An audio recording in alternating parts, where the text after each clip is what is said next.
All right, welcome back to the Survival and Basic Badass Podcast with Kevin and Chuck.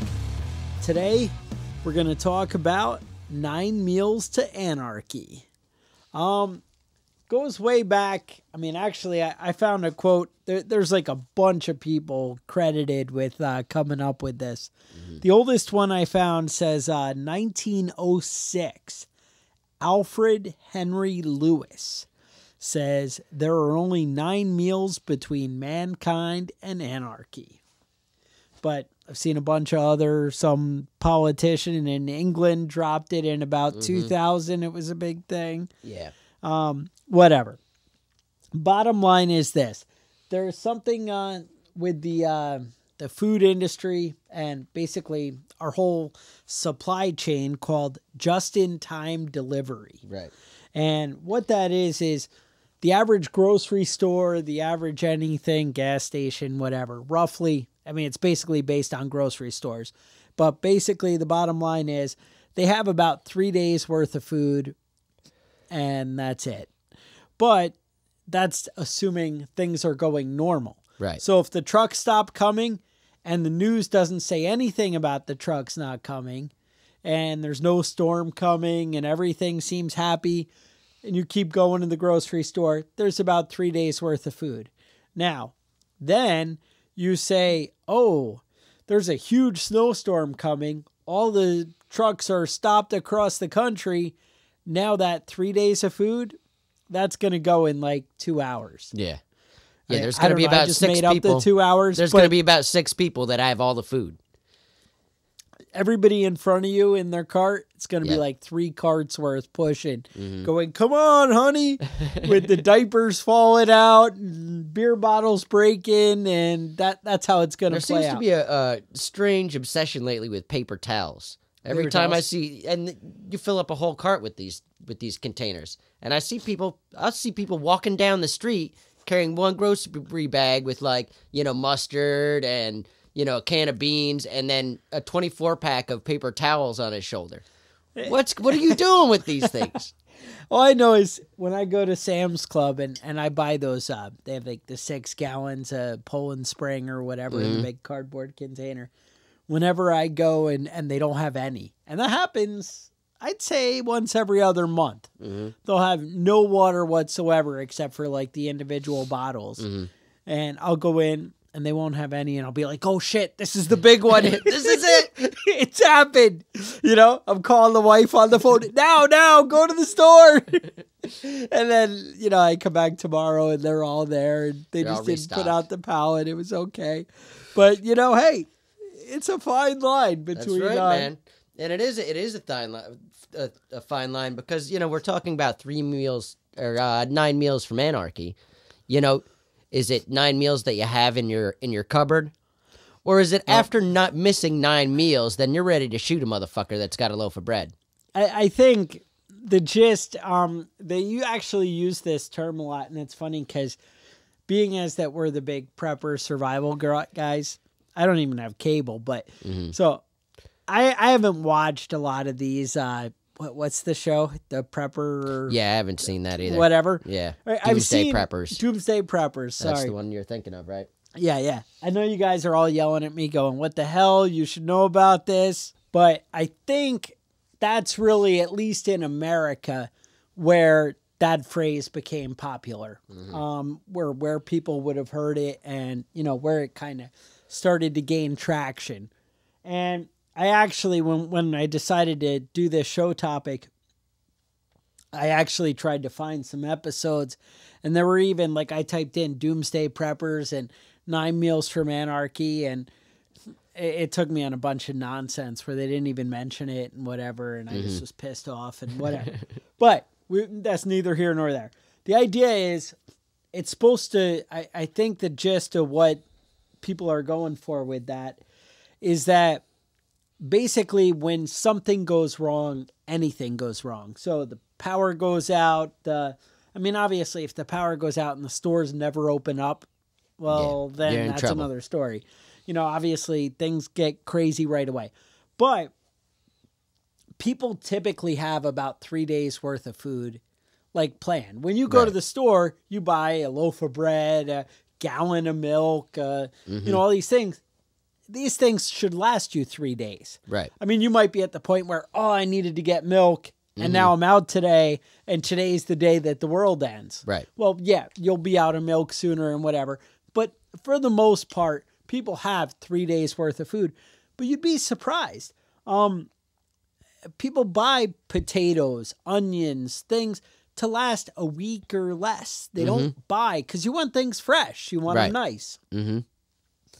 And even if you stockpile in your freezer, if the power goes out or the grid goes down, that could be a problem pretty quickly. Yeah. Yeah.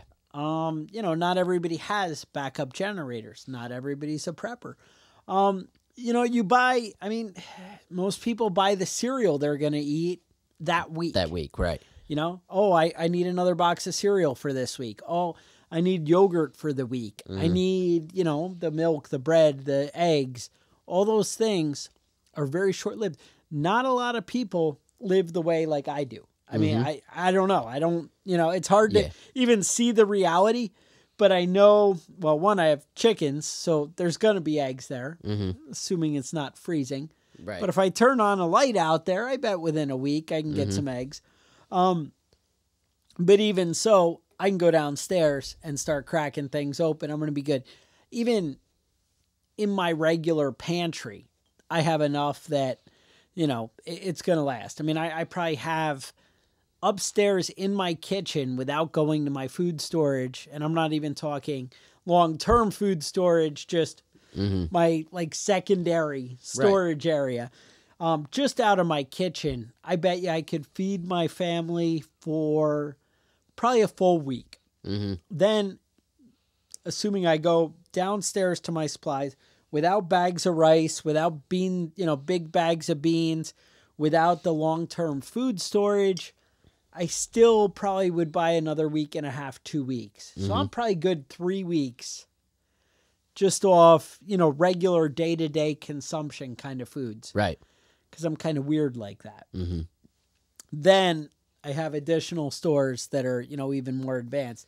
But a lot of people, 9 meals, all of a sudden their babies are hungry and crying. Right. Mom, we don't have cereal. We don't have anything. And that's where it's coming from. That's when people really get panicked and they start thinking, when their hey, kid's hungry I gotta and there's do nothing something. to eat. If you're reassured, if the power's on and the radio's working and the government's like, don't worry, the food's coming 2 days. And you actually, they're able to convince the people and the people believe that is the truth. That's going to kind of calm all the fears and things will slow down a little bit. But if they don't have that reassurance, if they don't know that food is on its way and going to be okay, people get real scared real quick. That's right. And kind of have some examples of it, but I don't know. Where do you want to take this?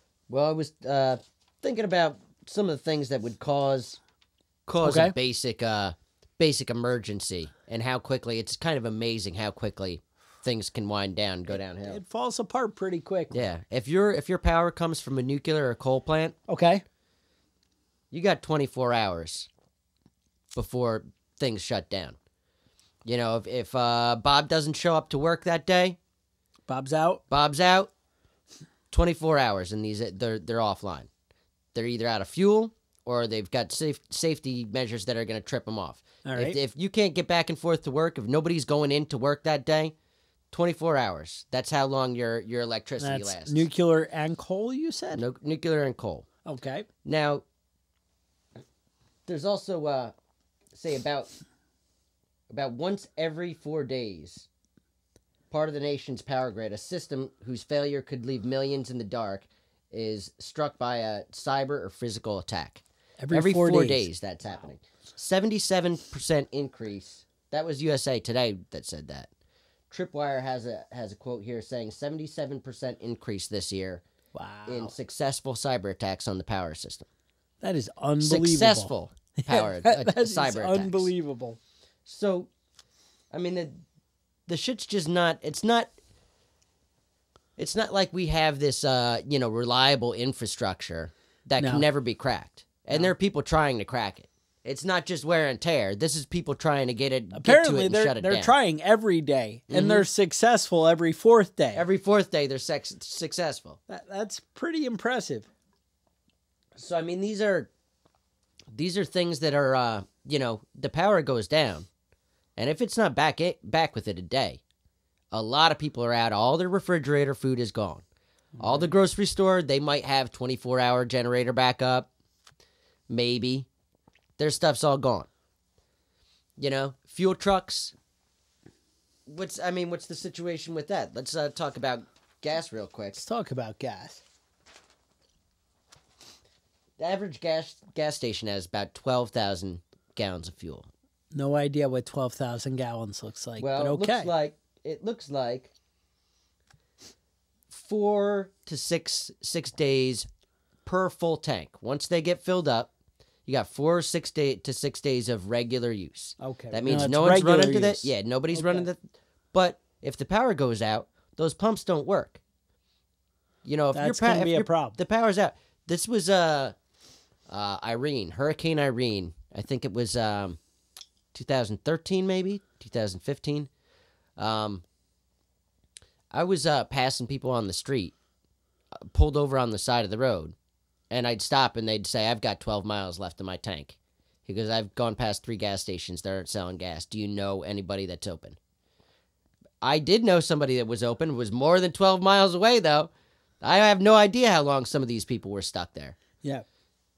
And we're probably, 2 hours from New York City? Mm-hmm. All right, so we're 2 hours from New York City, and when Irene hit, because of the gas shortages, by the end, I would say, I guess I work about an hour and a half from New York City. Mm-hmm. By the third and fourth day, they were starting to, we were seeing people having runs on our gas stations coming from an hour and a half away. Right. And to where there were lines around the corner, mm-hmm. and people were starting to charge $5 to $10 a gallon. Mm-hmm. And people were paying for it. People were paying it and happy. Mm-hmm. Yep. So it turns pretty quick. And, that was the thing. That's when you can go down and sell your gas generator for $4,000. Mm-hmm. Now, everyone's like, "Oh, you're a jerk. Why would you go rip people off like that?" Mm-hmm. Hey. I'm a prepper. Well, people talk about price gouging like it's this evil thing. But the truth is, if you've got a finite amount of gasoline and you're selling it and you've got 5,000 cars waiting to get that last little bit. Correct. People aren't going to fill up their entire tank. They're going to take what they need when they got to pay $6 a gallon. That's the difference. That's the thing. When you have the 24-pack of bottled water mm-hmm. and you're charging $20 for it, well, that means that everybody doesn't come and buy every one you have. Right. That means they buy what they need. And I don't know. We could debate about this all day. I mean, mm-hmm. When the guy's I'd say charging 9 times out of 10. When the guy's charging the $48 for the thing of water, mm-hmm. and you know that he can get more, and it's like that, then you're just a dick. Right. Then you are screwing your neighbors and the people who, they're going to remember that. Yeah. But there's a finite supply. When there's a finite supply. When you're causing, people to think a little more clearly, mm-hmm. I'm not sure it's wrong. That's a debate for another day. But I think we may have had that debate a while back. But we might have. It was probably 90 episodes ago, so who knows? Yeah. Now, a lot of people think about, think about these power outages like they're, okay. Like they're whatever. Power goes out all the time. It's fine. Yeah, and usually they get it right back up. But when it's a massive power outage failure, it doesn't happen, it's not 2 hours. It's not 3 hours. No. And a lot of places run dry on fuel in a day or two. Right. Gas. The minimum in the United States is 24-hour fuel supply for a generator for the hospitals. That's a hospital. That's 24 hours. Now, in Florida, that was a day mm-hmm. at that old folks' home. Yeah, and they were all dying. And they were all dying. It's the end. Mm-hmm. If you don't have proper ventilation, those people on purpose. Yeah, that's how it played out. That's what I think. When you talk about this, like, all right, so we've actually mentioned this one before, but it's a pretty big one, and it's one that you and I were both directly involved in. So that 2003 Northeast power outage, Right. or they called it the Northeast blackout. Mm-hmm. That was actually from Chicago. Right. So Northeast, well, really, yeah, it's pretty far west. Pretty far west too. So from Chicago all the way New York, New Jersey, and everywhere in between. I don't really know geography. There's other states there, probably Ohio or I don't know, Michigan. I don't know. So anyway, immediately all the sewer pumps in New York City shut off. And New York City dumps 490 million gallons of sewer into the Hudson River. Now you're like, oh, poo in the river. That's always happening. But now let me tell you about, that's the same water they get their drinking water from. Mm-hmm. That's when things start to get hairy. And a lot of people around here actually get their water from the Hudson River. Right, and but it flows away from here. We're further north, but when you test the water here in the Hudson River, I think they said 9 out of 100 come back with raw sewage. Oh, well. Samples in the water. I went swimming in there when I was a kid. I had that water in my mouth. It went from somebody's butt into my mouth. Why did my parents let me swim in that water? It's just wrong. They were talking about in Cleveland.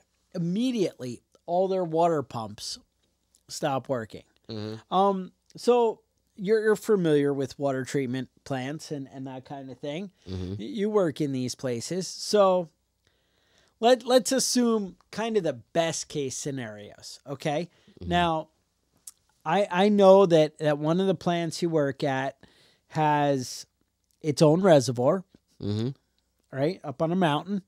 And so this is kind of an ideal situation. The reservoir is up on a mountain. The people are down below. 2 storage tanks. All right, 2 big up storage on a hill, tanks. a reservoir. You're up on the hill.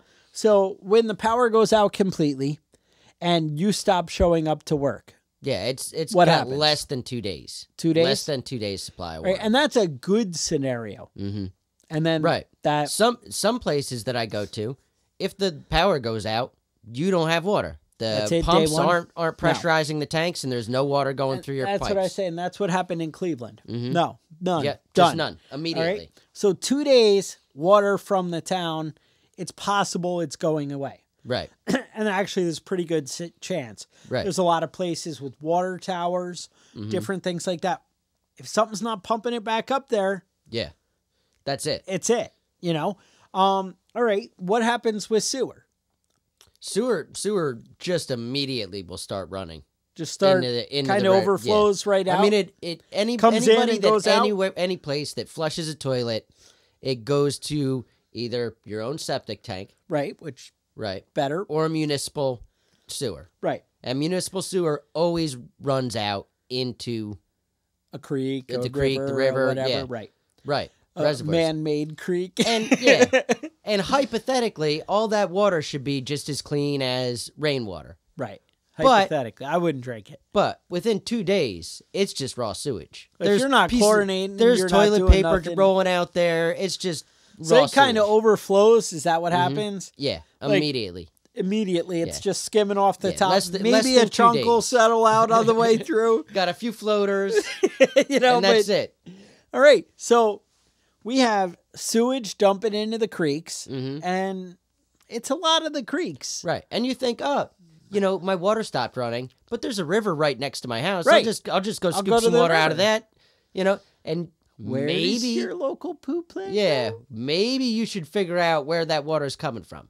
Because a lot of people don't think about that. And you're always like, oh, the river right here. Mm-hmm. Yeah, that's not when the power's out. Yep.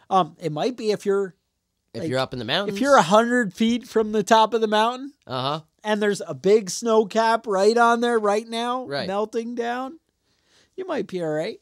You have a spring that's popping it up. Might be all right. Yeah, I've got You a have a spring in well? my backyard, and it pops up, and it's all rainbow colored on top. So I don't even trust. You That can't or even it's trust right that. over your septic tank or your leach field. That's not the Has spring nothing to we're do with it. talking about. Nope, That's not the that's one not you the want. one you want to drink out of. All right. So that's another scenario. So the water goes out, or sorry, the power goes out, the gas stops, our power plant shuts down, a nuclear emergency. Now I'd assume they have some kind of backup power scenario with a nuclear power plant going. I don't know. New York nuclear power kind of does a lot of New York City. A lot of the problems with that sort of stuff is that they're all balanced on the same grid. Right. So one goes down and it trips out the next one and it trips out the and next that's one and supposedly then what down. happened in 2003 was that there was one catastrophic failure and then the rest all collapsed off it. Right. Now, 2003, they kind of implied like it was a natural occurrence, but there was a lot of talk that it maybe wasn't a natural occurrence, that possibly Chinese hackers or something like that may have interfered. With you telling me every 4 days is a possibility, then I kind of think, maybe that's more likely. Right. And a lot of these times we talk about these things like, and you think, well, my gas station or my grocery store is shut down. They're out of food. Okay. But I know other places. Oh, yeah? You can go to 7-Eleven. You can go to 7-Eleven. You can go to, a lot of places. Even going into Lowe's and things like that, you can find something that they have for sale. Yeah, those candy bars up at the front. Yeah, see I what buy I'm those. talking about? Yeah, see? Trader Joe's, you think about that sort of stuff, the dollar store, these places. But as one goes, when one's empty, everybody's going to move on to the next place. Let me tell you about that. Now, this is another way that things happen. So you told me about fuel shortage. We talked about the power going out. Here's another one. Inflation. Now, this isn't going to be 3 days. This is more like a 1 to 3 month kind of scenario. Right. But now work with me here. So they have this just-in-time delivery coming to our grocery stores, right? So they're getting a delivery every 3 days. Now, they usually have 2 weeks that they order the stuff before it arrives. Right. All right. There's like a little lag time, maybe computers. I don't know. You could tell me, oh, no, we order it and then it comes in 3 days and it's 3 days from when I order it. Whatever. It doesn't matter. But they usually have like a 30-day billing cycle. Right. All right. And that's just how business is done in America. Right. So 30-day billing cycle. So all of a sudden, the dollar drops in value. All right. So now we have inflation and everything is twice as much as it was yesterday. But grocery stores already got that stuff. They already paid for it. It's 30 days out. We're good. No problem. They're going to send in the check based on you buying stuff. Now, here's where it gets hairy. One, you're probably going to have the run on the stores because everybody knows, hey, I should buy it today. Well, it's still $4. Right. Because tomorrow it might be $8. And I'd rather have stuff than dollars that aren't worth anything. Well, here's where it gets tricky, though. So you buy all the items in the store. The store is like, all right, I need to buy more replacement items. Well, now the replacement items are a lot more expensive. And here's where it gets hairy. So they have less money from all the customers buying, so they're going to buy less product. Then they have less product to sell. They sell that, and then the next month, stuff's even more expensive. And they have less revenue from the last supply. And they have more dollars, but less revenue relationship to how much it is. And you see how in a very short period of time, it can escalate into where they get. And so then that grocery store closes down. Then you're like, well, wait a minute. We have a government who looks out for us. Now, you guys probably don't know this, but I've actually watched a little bit of the news and listened to talk radio, things like that. And sometimes, now this is rare, the government actually acts in their own self-interest. That's crazy. I know. It sounds wild. Instead of acting like they're trying to protect the people. So here's what happens. You get cities like, it's always like Chicago. It's, all these like hardcore socialist cities. Like New Orleans used to be. It got a little better and now it's getting kind of hairy again. But really like socialist heavy cities, right? people start panicking and rioting and getting all crazy. Oh, this isn't right. I need my food. I have food stamps and they're not giving me my food. Oh, it's so unfair. So the government's going to say, whoa, we need to take care of those people because there is a lot of voters there. Right. So we're going to say, all right, all you food suppliers, government mandate, you need to bring and resupply these grocery stores in these inner city places. Mm-hmm. Well, so they say, no problem. They go and do it.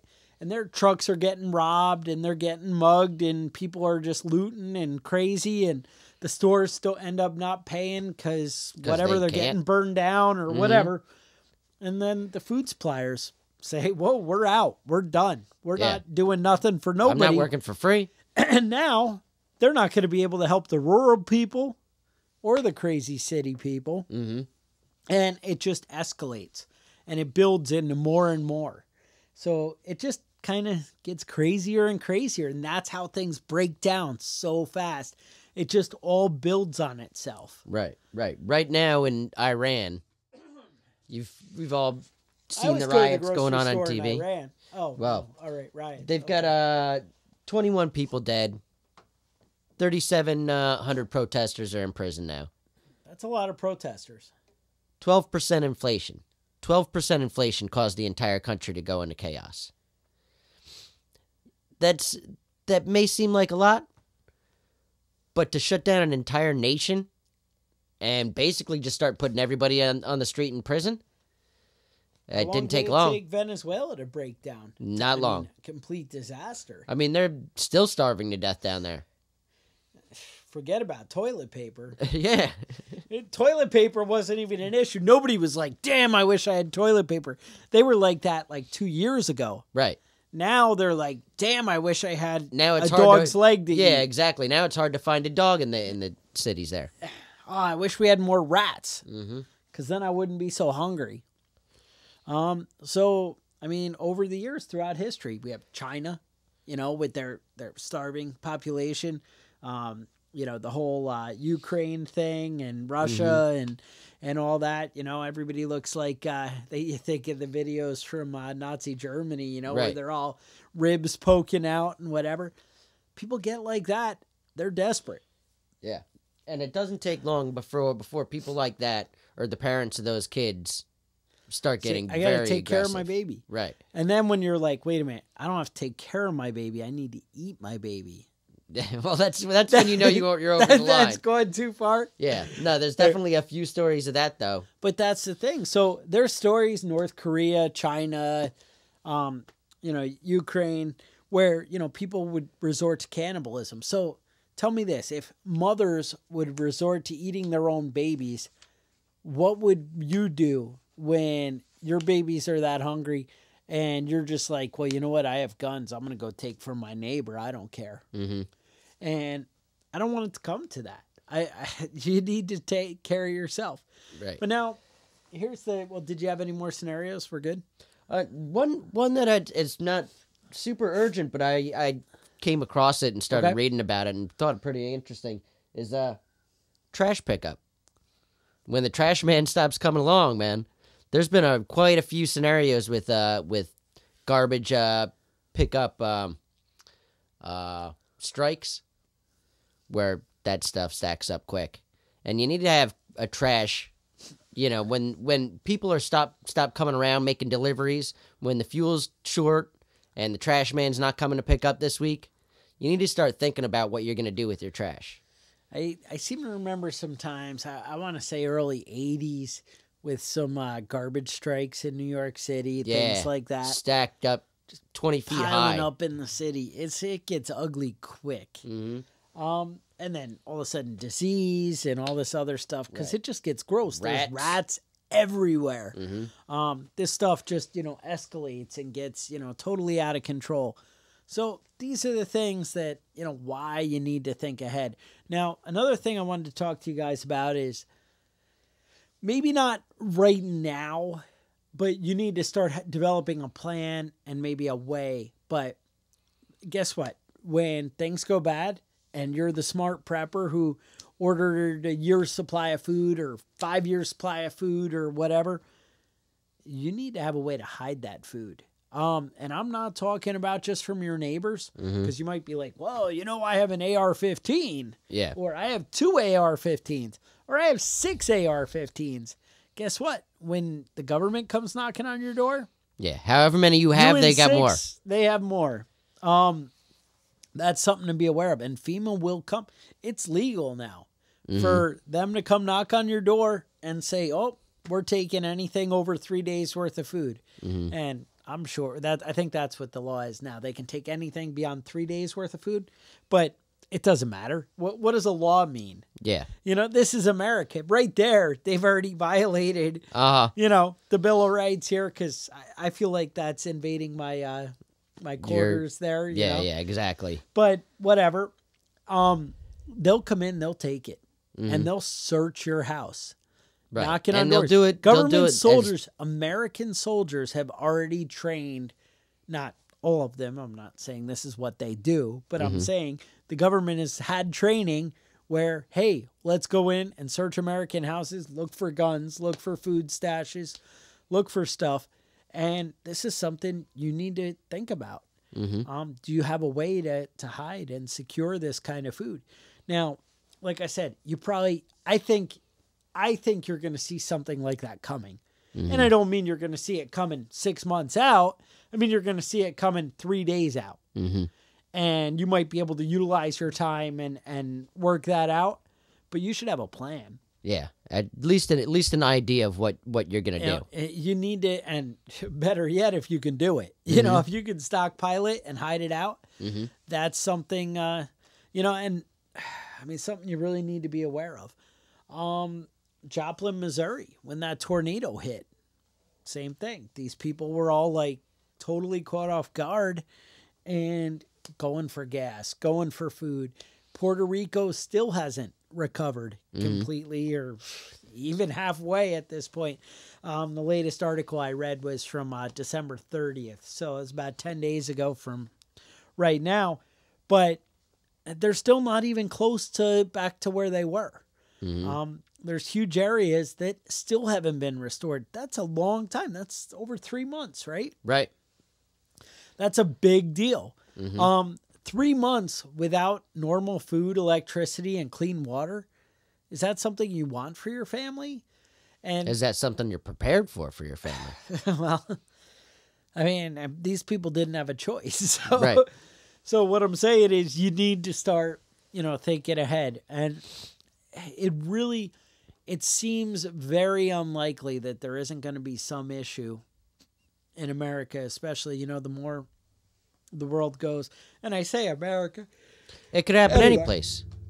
I guess. Yeah, it could happen anywhere. Somehow in our minds we build up this America's the land of milk and honey kind of thing. We think, oh, well, it could happen other places, but in America it never could. Yeah. So when I say it could happen in America, I already thought it was a given. It was going to happen everywhere else, But that's where I'm coming from. You guys need to be aware that these are possibilities and just realize how fast the dominoes can fall, how quickly things can break down. And it can really get rough out there. Yeah. Yeah. So I think it's really important that, we all be conscientious of that, that 3 day limit. That 3 days is when things start tipping. That 3 days is when, is when shit gets dangerous and people start doing stupid things. Now, I was reading one of the prepper books, and I'm doing prepper books all the time. I don't know. But guy talks about, and they mention this 9 Meals to Anarchy, and it's what got me kind of thinking about it and putting this stuff together. But the guy's like, oh, it just seems so ridiculous to me. The guy has like $70,000 in preps. And I'm the guy who doesn't like to look at the numbers because it might just upset me if I realize how much money I've spent on, my bug out bag or my guns or my survival food or whatever. So I don't really know numbers, but I'm like, oh, that guy's an idiot. 70 grand. What the hell, I don't know. I probably spent that much. Who knows? Yeah, I have no idea. Probably spent double that. I try not to think about it. I block the bad, right? So, but bad scenarios happen, And just more and more just keeps happening. And he keeps waiting and waiting. Oh, well, we'll go tomorrow. Oh, we'll leave tomorrow. And I'm like, you went to all the trouble to buy $70,000 worth of food. You have it in a trailer. You bought a bug out location. You can't wait.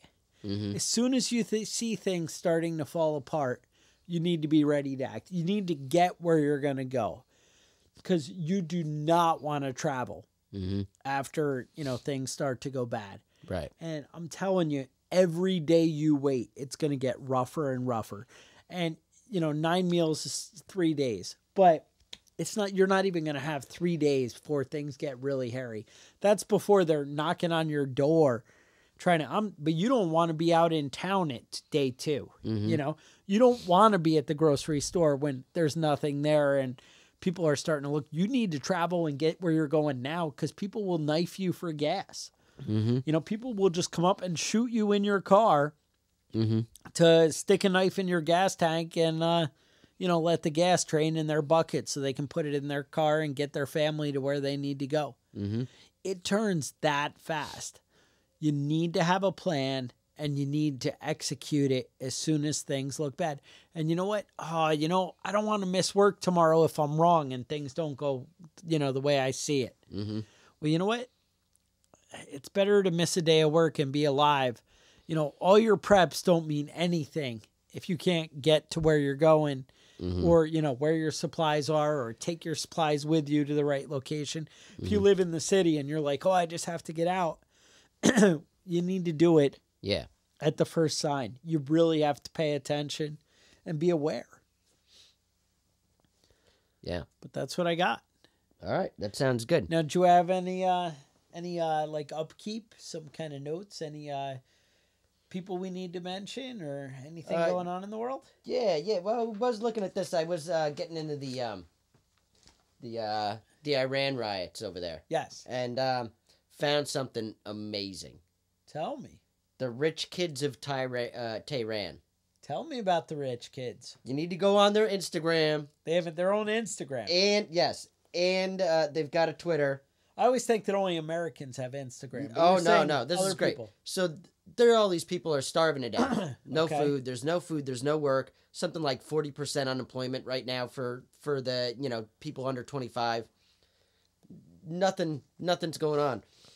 But these guys still posting pictures, selfies in front of sports cars. Great stuff. And here's one of the recent Instagrams. If you're politically frustrated, exit the area like a fart. Fantastic. This is these are true wordsmiths. So just so you know, no matter what happens, no matter how shitty things get, the rich kids of Tehran, there will still be rich people out there laughing their asses off. Till you find their house. Yeah, well, it's. I don't think it's going to end well for them if they get caught out in town with their their Ferrari breaking down. You want to take the Ferrari? So all right. Now I will say, we do appreciate you guys on Patreon. Yep, we've got Facebook or email. Okay. From Adam Glazer. Okay. What's Adam got to say? Adam's emailed a PDF of his preps, his checklist. All right. Telling you, I'm bugging out to his house now. Yeah, he's the guy. Yeah, he's the one. It's pretty good, man. Pretty impressive. I gotta say, having a nice inventory, a stockpile. I mean, it's really key to rotate your stuff, kind of check, make sure it's dry. And I know, I got the 50 rolls of toilet paper up in the attic, but the damn birds keep getting in the attic. They pull making out nests. Ugh. And so far, the toilet paper is safe. Okay. But once a month, I got to go up there and be like, hey, is the poo paper all right? Are we good? Yeah, you got to check it. Because I don't want to go when I need my supplies. I mean, it's really a big deal is the supplies that you do have is maintaining them. Really magic marker on the top of them, write the dates, big and clear, and just rotate your stock out. Yep. Again. It just, even things like toilet paper that lasts forever. It does. But you know what? If I'm going to crack one downstairs for everybody, what's the difference if I put a fresh one up there and just check it out? Yeah. Rotate things through a little bit as you use them. And again, you should be prepping and stockpiling things that you're using. Right. Now, I'm okay with the long-term freeze-dried 25 years, but you should have a lot of the regular day-to-day. You know, those bags of rice or whatever. And, you know, I just bring the stuff over to Kevin when I feel like it's expired or whatever. I'm like, yeah, it's not good for my family. I got an iron stomach, man. Kevin will burn through it. So, you know, just find your own Kevin is what I would say. Find the poor family in the church. Be like, yo. There you go. Yep. You know that 3-year-old coffee? It's not really good for my family, but for your family. Your family. It's looking pretty good. For Kevin's family. I'll take all of your 3-year-old coffee. There you go. So, you know, I'll sift through it, make sure there aren't any worms or anything in there, and I'm good. No bugs, and I mean, I'm not saying there are no worms. I'm saying you look and no worms, and then you filter through. You check each thing. There you go. All right, but with that, I think we're good. So you guys know you can email us at preppingbadass@gmail.com. That's right. We love your support on Patreon. Put a link in the show notes there. And now we've got a little bit of an increase in listeners lately, huh? We have had a little bump. I'm hoping it's because we got on Spotify, or you know, maybe I'm even happier if you guys are just telling your friends about it. You know, but we love when you leave us a review on the iTunes. Update your friends. Be like, hey, you know, check out this great podcast. It's a great way to introduce your friends into prepping, and that way. Because guess what? If they're prepared, they're not coming over to mooch off your stuff. That's right. The more people who are prepared, the better off everything's going to be. And then you'll have somebody to trade your guns with. Because my experience is I buy a cool gun, and then I'm like, that one I bought last year is just crap. It's so I just want to dump it on somebody. And then, so you build that prepper network. Yeah, your own little gun trader thing happening. All right. Yep. So with that, stay safe, and we'll talk to you guys next week.